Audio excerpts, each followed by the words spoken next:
I'm going to tell you something no, I have never told anybody. Welcome to MsMojo, and today we're counting down our picks for the most shocking, frightening, and/or devastating drama film moments. Spoilers ahead for the following movies. Your wife. You think she'd be proud of what you become? Number 10, One Last Joke. Joker. Arthur Fleck kills men on a subway, lives with mental illness, and lashes out at society. He also wants to be a comedian, getting his wish on a late-night talk show. Good luck. Thanks, Murray. Good. Murray, one small thing. Yeah. When you bring me out, can you introduce me as Joker? His appearance takes a menacing turn when he offers to tell the host Murray Franklin one more joke. Fleck's rant ends with a literal bang, committing murder on TV and proving that he's completely gone to the dark side. Good night.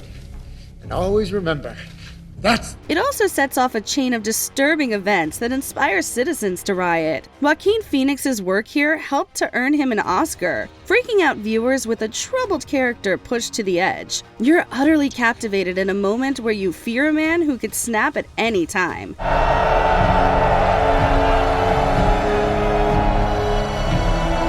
Number 9, Shooting the Floorboards, Inglourious Bastards. At the beginning of Tarantino's war film, Hans Landa arrives at a French farm. C'est un plaisir de vous rencontrer, Monsieur Lapadite. Je suis le colonel SS Hans Landa. Que puis-je faire pour vous? J'espérais que vous m'inviteriez à entrer chez vous afin que nous puissions avoir une discussion. He interrogates the farmer until the latter confesses that he's harboring a Jewish family. Landa's creepy charisma continues as he signals to his soldiers, ordering the men to fire into the floorboards. The accompanying soundtrack only gives this chilling moment an operatic quality. Tarantino plays with your emotions, horrifying you as the gunfire rings out and most of the family perishes. The filmmaker lays out the evil of the SS officer in this first sequence, but really emphasizes the character's killer instincts. Au revoir, Shoshana! Number 8, Fredo's Death, The Godfather Part 2. While consolidating his power, Michael Corleone eliminates his enemies at the end of this sequel. I mean, you've won. You want to wipe everybody out? I don't feel I have to wipe everybody out, Tom. Just my enemies. That's all. This includes doing the unthinkable by ordering the death of his brother Fredo. The latter betrayed Michael, but it's still awful to consider that anything like this could happen. It's arguably the worst decision he makes throughout the entire series. Holy Mary, Mother of God, pray for us sinners.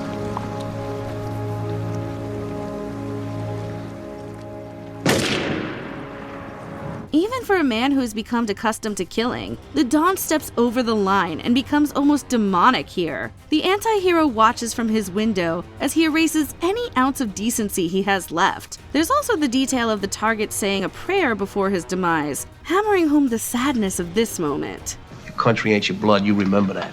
I don't feel that way. I don't feel that way. Number 7, Cecilia and Robbie's Fate, Atonement. Due to a terrible misunderstanding, the heroes of Atonement are torn apart as World War II gears up. You saw him then? Yes, I saw him. Just as you see me? I know it was him. You know it was him? Or you saw him? Yes, I did. I saw him. We then realize that they both didn't survive the conflict. Robbie dies awaiting rescue at Dunkirk, entering the military out of prison and later falling ill. And if that could never have happened. Nothing about it. Because Robbie Turner died of septicemia at Bray Dunes on June 1st, 1940. As if that isn't tragic enough, Cecilia drowns in a tube station during the Blitz. The devastating news reveals that a potential love story never happened. It also shows that Bryony's actions as a child had a lasting impact on the people around her. My sister and Robbie were never able to have the time together. They both so longed for and deserved. For those expecting a fairy tale, this story's dramatic conclusion alters audience expectations. Number 6, Little Bill Snaps, Boogie Nights. After a successful 1970s run, a group of adult filmmakers and performers celebrate New Year's Eve. Todd, Parker, I can't read, made it! Amazing party, man. Little Bill isn't having a great night as he finds his wife with another man. Having been humiliated before, the assistant director grabs a weapon and seeks revenge. It's one of the darkest moments that includes the character's self-inflicted death. Not only that, it serves as the first of several bad omens for the surviving ensemble. The tracking shot ratchets up the intensity, putting you in the mind of a disturbed individual. Paul Thomas Anderson wraps the first half of his film on a shocking note that leaves you breathless.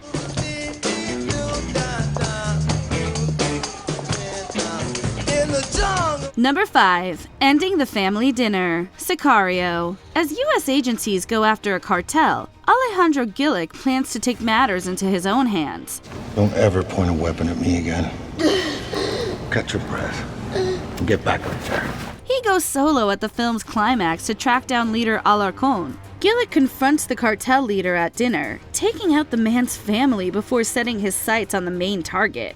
It's a chilling moment that shows how much the assassin wants revenge. Every night you have families killed. And yet, here you dine. Tonight should be no different.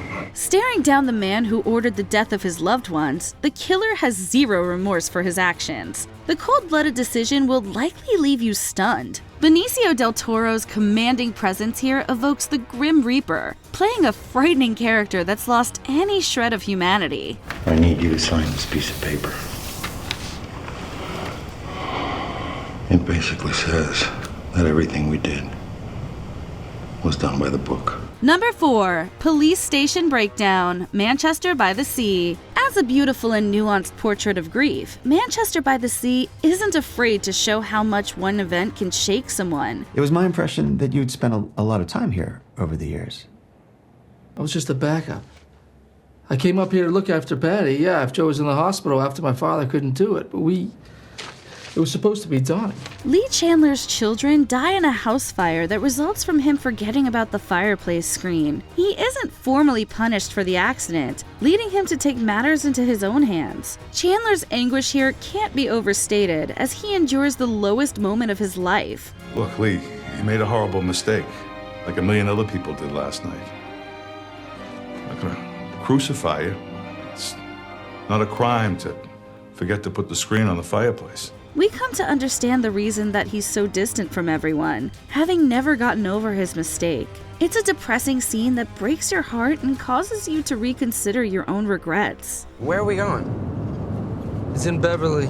There's no funeral homes in Manchester? Nope. The cemetery's here. Number 3. Slow Motion, Saving Private Ryan. Storming Omaha Beach, Allied soldiers encounter extraordinary obstacles on D-Day. Clear the room! 30 seconds! Got me with you! Captain John Miller reaches the beach in one of the most visceral and violent moments ever. The hero's world turns to slow motion, taking in the sheer destruction and death surrounding him. Steven Spielberg and cinematographer Janusz Kaminski put you at ground level for an intense look at the historic event. For this part in particular, the director doesn't mince words about the sacrifices made on that fateful day in 1944. Miller is supposed to be a confident leader, but even he finds himself lost in the chaos and horror of it all. Let's get into the war! Grab some cover and put some fire on that crew! Number 2. The Choice, Sophie's Choice. Even if you haven't seen this movie, you've probably heard of this harrowing moment. Sophie and her children are at Auschwitz when the former is given a terrible choice. Bist keine Kommunistin? Bist du eine Gläubige? Ja, mein Hauptmann. Ich glaube an Christus. Du glaubst an Christus? She must decide whether her son or daughter will be sent to their death. It's unfathomable to put yourself in her shoes, making this scene as scary as any horror movie. Sie beide darüber. Ich wähle. Nehmen Sie beide Kinder weg. Ja, siehst du? Los! Nehmen Sie meine Kleine.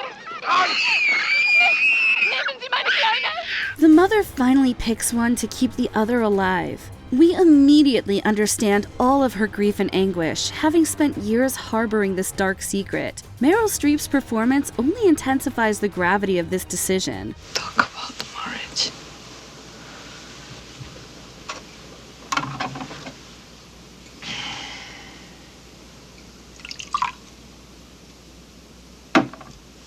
And the children. Before we unveil our top pick, here are a few honorable mentions. Llewellyn's demise, No Country for Old Men. The off-screen death reminds us that anyone can suffer a cruel fate. What would you call him? Yeah, sometimes I think he's pretty much a ghost. He's real, all right. Oh, yeah? Yeah, all of that over at the Eagle Hotel? Just beyond everything. Yeah. Got some hard bark on him. I Am the Third Revelation. There Will Be Blood. Daniel Plainview's unhinged rant turns violent as he seeks revenge against Eli. Did you think your song and dance and your superstition would help you, Eli? I am the third revelation. I am who the Lord has chosen. The Sinking. Titanic. The remaining passengers ride the doomed ship into the ocean. Give me your hand! Give me your hand! I've got you. I won't let go. Come on, I've got you! Radio Raheem's death. Do the Right Thing. Tensions mount in this Spike Lee film, leading to one character's devastating death. Mookie, they killed him. They killed Radio Raheem! Murder. They did it again, just like Michael Stewart. Murder. Eleanor Bumpers. Murder. Learning about Leslie, Bridge to Terabithia, the shocking twist turns this young adult story into a tragedy. What's going on?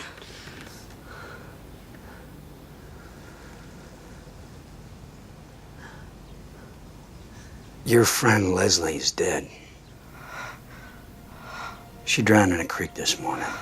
Before we continue, be sure to subscribe to our channel and ring the bell to get notified about our latest videos. You have the option to be notified for occasional videos or all of them. If you're on your phone, make sure you go into your settings and switch on notifications.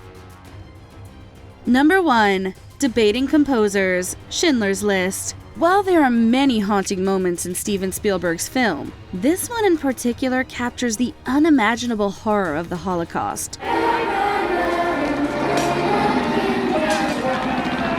Nazis descend upon the Krakow ghetto at night and massacre the remaining residents. One SS officer plays the piano as two of his allies argue over the writer of the piece. Is this Bach? I'm Mozart. Mozart? You. It's a profound metaphor for the evil taking place around these villains. Along with the cinematography and chilling sounds, this image is a stark reminder of the mentality that allowed these events to take place. It's such a disturbing mix of music and death that you likely won't forget it. Everybody's gone.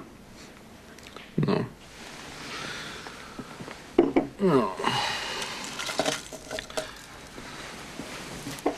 They're not gone. They're here. They're mine! Did we forget another chilling moment that left you speechless? Let us know in the comments below.